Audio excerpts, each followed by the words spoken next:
Through Hosea, we heard God speak tenderly of his undying loyalty. He's mentioned how he's allowed his people to suffer to bring them to their senses. So he mentions his anger, but he won't give up on them, for I am God and not man. Men can change from love to anger and back. God is beyond change, which isn't to say he is aloof. When Scripture speaks of God's anger, this is one of the many metaphors, pointers we need. Just as God, our rock, isn't literally made of granite, so, Thomas Aquinas reminds us, God is never literally angry, but God's love is not a metaphor.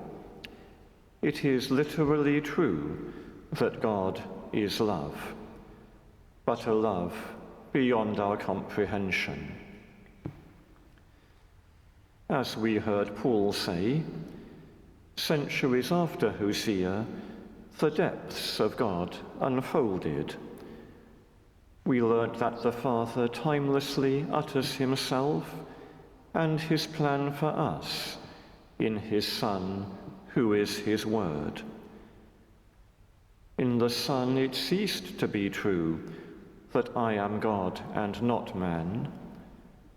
The Word became flesh, God became man, to enact this plan in the way best able to bring humanity to its senses.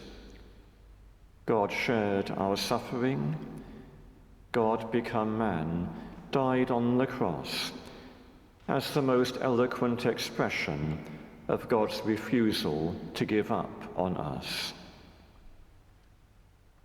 We learnt, too, that Father and Son timelessly love each other and us in the Spirit who is love proceeding from them, who can enfold us into Christ's own relationship with his Father.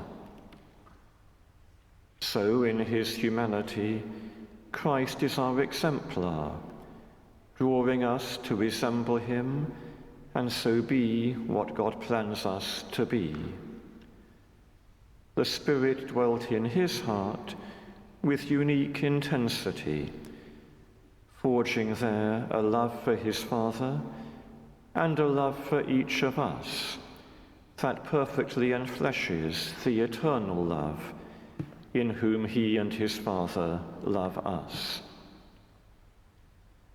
What saves us is that love in Jesus' human heart.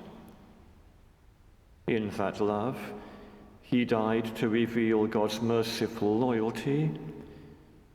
In that love, he gave himself into his Father's hands, so that we might, in him, be received into his Father's embrace.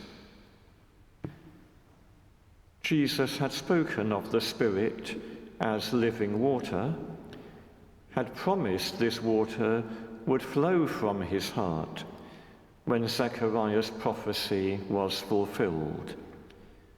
When they look on him whom they have pierced, there shall be a fountain opened to cleanse them from sin. John saw the living water flow. For in his death, John says, Jesus handed over the Spirit. His revelation of God's love, his great act of love, was the channel of the coming of God's personal love to all whom Christ's love embraces from his cross.